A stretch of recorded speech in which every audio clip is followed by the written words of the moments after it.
Pemirsa Kepala Dinas Ketenagakerjaan dan ESDM Bali, Ide Bagus Setiawan mengatakan sesuai arahan Dirjen Migas warga yang hendak membeli LPG 3 kg bersubsidi di pangkalan mulai 1 Januari 2024 wajib menyebutkan nomor induk kependudukan atau NIK. Warga tidak perlu menyetorkan KTP karena khawatir disalahgunakan.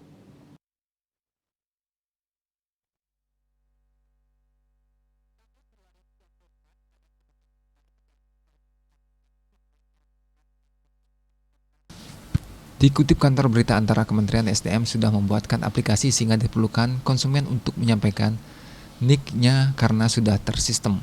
Tidak perlu menyetorkan KTP karena khawatir nanti disalahgunakan. Dengan membeli LPG 3 kg langsung di pangkalan, masyarakat dapat memperoleh head Rp18.000 per tabung. Pemerintah juga dapat memantau peruntukan gas bersubsidi tersebut, termasuk jenis UMKM tertentu yang berhak menjadi penerima. Menurut Setiawan, idealnya rumah tangga sasaran penerima LPG bersubsidi hanya membutuhkan 4 hingga 5 tabung dalam sebulan, sehingga tak akan terjadi kelangkaan sewaktu-waktu.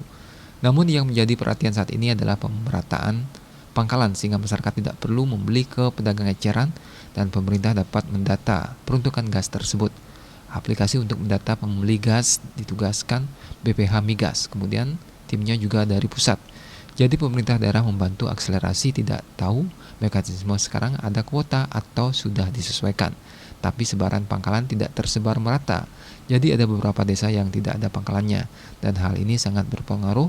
Dari data yang dimiliki saat ini, terdapat 3.500 titik pangkalan untuk menyuplai 762 desa dan 1.400 desa adat. Dari jumlah ini, ia menilai ideal, namun lokasinya cenderung berfokus di kota, sehingga daerah yang dalam justru tidak terdapat pangkalan. Pihaknya akan melakukan evaluasi rutin setiap 3 bulan untuk melihat perkembangan dari kebijakan ini. Pendataan rumah tangga yang berhak menerima LPG 3 kg juga terus dilakukan Pemprov Bali. Bali Pos melaporkan.